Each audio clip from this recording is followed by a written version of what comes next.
আপনারা সবসময় আমাকে জিজ্ঞেস করতেন যে অ্যাক্ট্রেস হিসেবে আমাকে কবে আপনারা স্ক্রিনে দেখতে পারবেন। অ্যান্ড আমিও আসলে চিন্তা করতাম যে হ্যাঁ, আমি আসলে কবে অ্যাক্ট্রেস হিসেবে আপনাদেরকে একটা ভালো কাজ উপহার দিতে পারবো। তো সব কিছু মিলিয়ে যখন আমার কাছে ফার্স্ট লাভের গল্পটা আসে, আমি নিজেও খুব বেশি কানেক্ট করতে পারি। আর আমার মনে হয় যে এই গল্পটার সাথে আমাদের প্রত্যেকে এখানে যারা যারা আছেন বা যারা অডিয়েন্স দেখবেন, তারাও কোনো না কোনো জায়গাতে জীবনের কোনো না কোনো মোমেন্টে কানেক্টটা ফিল করবেন।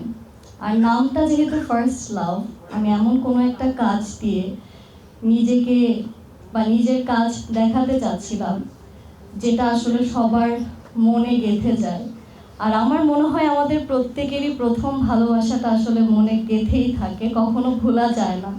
তো সব কিছু মিলে আমি এই কাজটা আসলে এটার জন্যই নিয়ে আমার মনে হয়েছে যে এই কাজটা আসলে মানুষের মনে থাকবে, আমাকে মানুষ মনে রাখবে। অ্যান্ড নীলাকে বা নীলা কী কী ডেলিভারি দিতে পারে, অ্যাক্ট্রেস হিসেবে নীলা কীরকম নতুনভাবে মানুষ আমাকে চিনবে, যে আমাদের অডিয়েন্স আসলে ভালো দেখাটা ডিজার্ভ করে। They need to see good and qualityful content.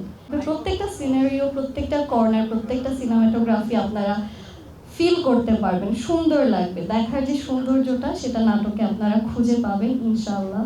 And বাকিটা আমাদের অডিয়েন্স দেখে আমাদেরকে জানিয়ে দিবে, but we are very hopeful towards ইট। আপনারা যখন দেখবেন তখন আপনাদের সবার জায়গা থেকেই কোনো না কোনোভাবে অনেক বেশি কানেকশন একটা ফিল করবেন, যেটা সবাই আসলে আমরা সবাই বেশি এক্সপেক্টেড এটা নিয়ে যে সবাই খুব ফিল করে নাটকটা দেখতে পারবে। নিজেদের কোনো না কোনো ইনসিডেন্টের সাথে মিলে যাবে। আমার সাথে আমার ফ্রেন্ডের ইনসিডেন্ট মিলে গেছে। আমার মনে হচ্ছিল যে ওকে অনেক কিছু আমার ফ্রেন্ডের লাইফের পার্ট থেকে চলে আসছে, অনেক মানুষ, পরিচিত মানুষের লাইফের পার্ট থেকে অনেকগুলো সিন চলে এসেছে।